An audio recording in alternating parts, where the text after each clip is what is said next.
Do you want to know what to do when your child laughs at discipline?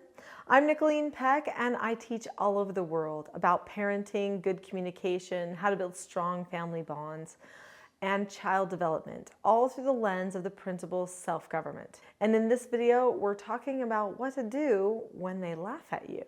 I've raised 4 children of my own, as well as many foster children, because I was a therapeutic treatment care parent for troubled teens. And I know a bit about those children who decide to laugh at you or act like what you are doing is not going to work or they don't have to care. In this video, we're going to be talking about why they do this and what you can do to stop that type of behavior in its tracks.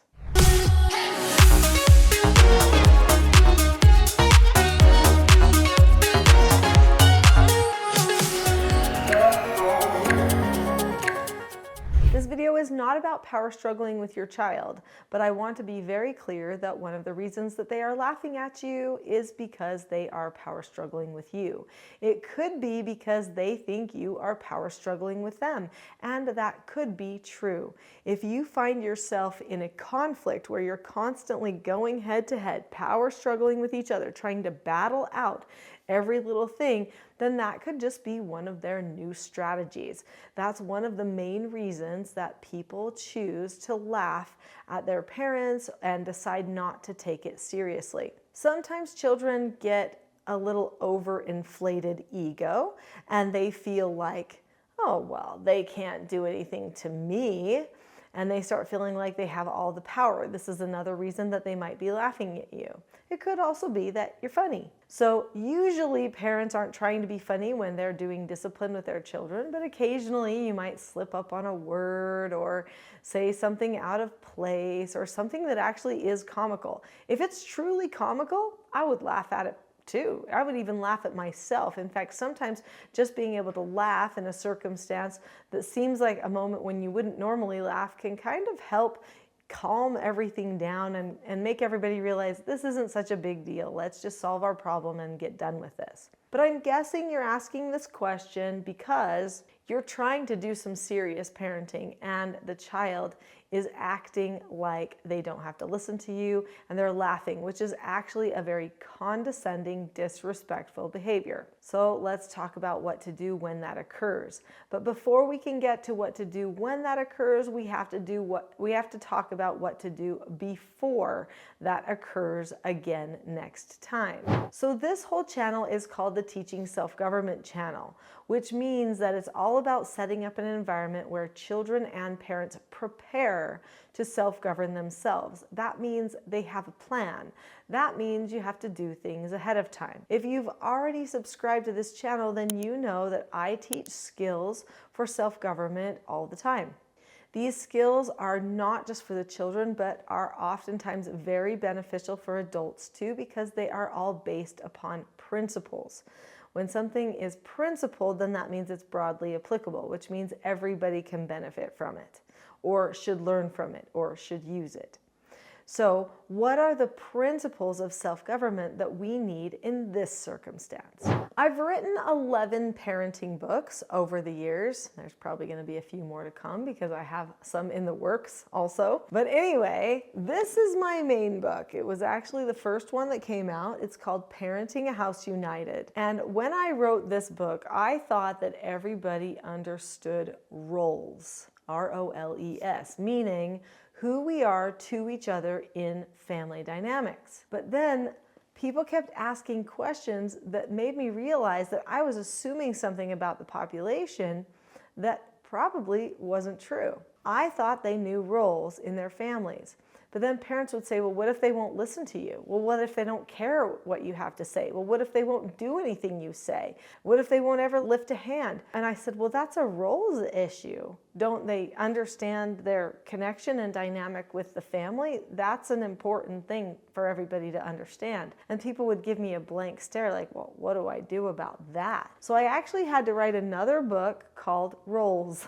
The Secret to Family, Business, and Social Success, which talks about how understanding who you are to each other actually is vital for your future success in your relationship and for your problem solving in that relationship as well. So what are the roles in the family and how do they need to be respected? Because if you have a child that is laughing at you when you are trying to discipline them, then chances are they are actually not respecting your role. Maybe they're not even acknowledging it. So what are the roles of parents and the roles of children? Now, we could go into a lot of detail here. There's a ton more detail in the book that will help you have a better understanding of roles. But the basic understanding I want to give you right now is this, that every child is a learner. I mean, think of what they do all day. They go to school, they learn new skills, they do chores at home, they're memorizing things, practicing things. That's what children do because they're learners. Now, you could make the argument that every person is a learner, and I would actually agree with that. However, if we are to sum up the life of a child in a role, we would say they are at a learning phase. They're not having as much impact as just gathering information. So they're learners. So then what are the parents? Well, there are many ways to talk about the role of parent. And mother and father actually have unique roles in their child's life. However, we're not going to get into all that. What I'd like to just say is that parents are supposed to be teachers. So for every one learner that comes into the world, it requires 2 teachers to get them there.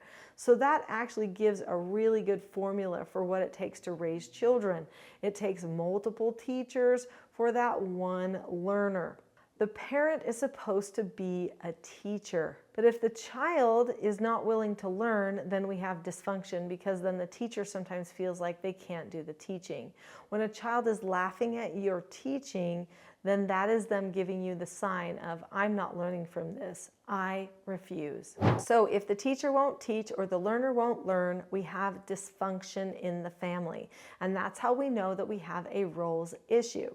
So that's why I'm bringing this up first and foremost. I could start talking about correcting the child and consequences for the child and all those kinds of things, or mean things you could say to your child if you wanted to engage in a power struggle. We could go down that road, but the first thing that we've got to identify if we're really talking about self-government, which is what this channel is all about, is teaching yourself and your children self-government, then we have to first start with who we are to each other. And does the child know who you are to them? Maybe when they were little they did. It was intuitive. That's my mom or that's my dad and they love me and they help me and that kind of thing. But now that you're at a different phase of life and they're maybe a little bit older, which is my guess as to why they're laughing at you in their discipline, although sometimes young children can be pretty strong-willed and they'll start doing that too. I'm assuming that the person asking this question might have a child that's a little bit older. So let's say that that's the case. Why is it that they suddenly are laughing at you? Is it because they think you're not helping them anymore? Maybe their new dialogue that's going on inside their head is that you're hurting them, you're stopping them, you don't care, you're controlling them.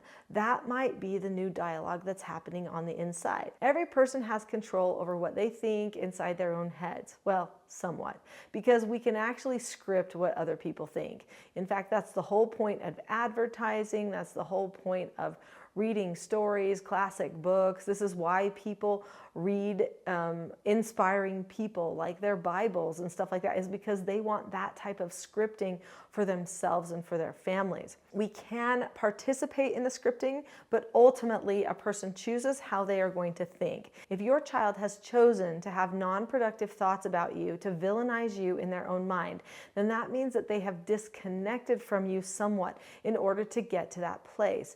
This suggests that the relationship might be in trouble. So if you have a child who's laughing at you, in order to gain an upper hand, we have to go back to who are we? What are we thinking about each other inside of our heads? What is the status of our relationship? And this is probably going to require some deliberate communication. So if you've already subscribed to this channel before, then you know that I talk a lot about proactive parenting, about pre-teaching, about preparing and planning, and how these are important parts of actually being self-governed. Self-government doesn't usually happen on accident. It happens because you deliberately wanted to control yourself or to become a better version of yourself. So what does that mean about your parenting to help your children not laugh at you? Well, to improve your relationship, you need to have deliberate conversations about your relationship, about who you are to each other, how you want to solve problems, what you want the outcome of this time together to be when they're children. Meaning, what do you want your relationship to be like when they're older? In that book, Roles, that I showed you a few minutes ago, it talks about a type of conversation that some parents have with their children in order to improve their understanding of their relationships and then their roles. So the parents in that story had an individual conversation with each child and talked to them about what they would like their relationship to be like in the future. And if the child didn't have anything flattering to say, then the parent still listened and paid attention. So even if the child doesn't want to have a good relationship right now, or they say that, or they don't want to talk about the relationship, it's still worthwhile to share with the child what you hope your relationship's like. And to even say, you know what? I think sometimes I'm not understanding you like I should, or I think sometimes I'm not communicating with you in the best way that I could. Maybe we can improve some of that. What would you like it to be like? So if you're that vulnerable, that open about your own shortcomings and mistakes, then your child might actually be vulnerable about some of theirs too coming up once they tell you what they think should happen. So after you can get on the same page about what type of a relationship you'd like to have, then talk about how you want to have that relationship. What do you want to do together on a weekly basis or a daily basis to take care of your relationship? What type of fun or conversations or things like that do you want to do with your child? You have those conversations, and then you get to a place where you talk about, okay, how are we going to actually do our discipline?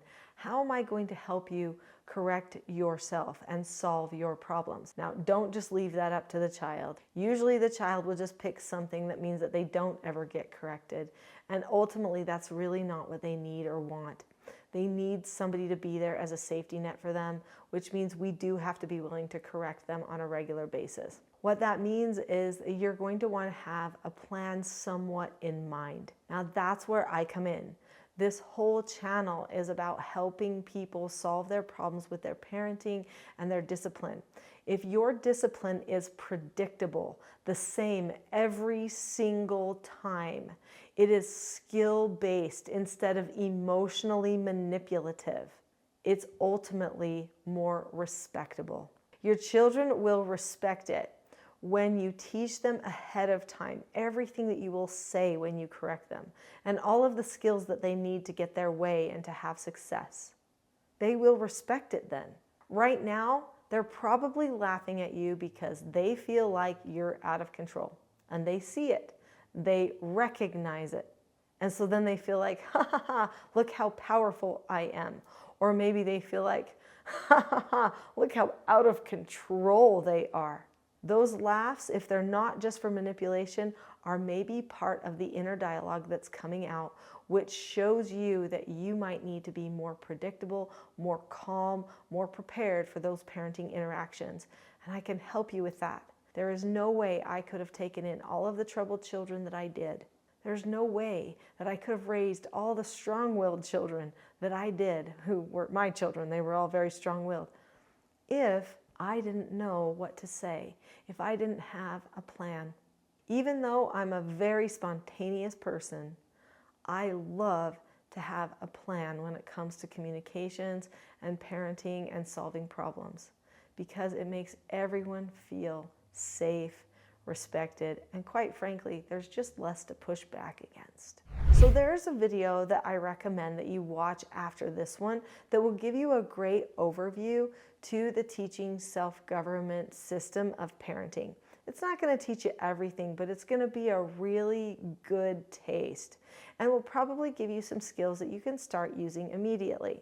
The video is called The Not So Known Secret for Parenting Success. Click on the link to that video now. I'll see you there.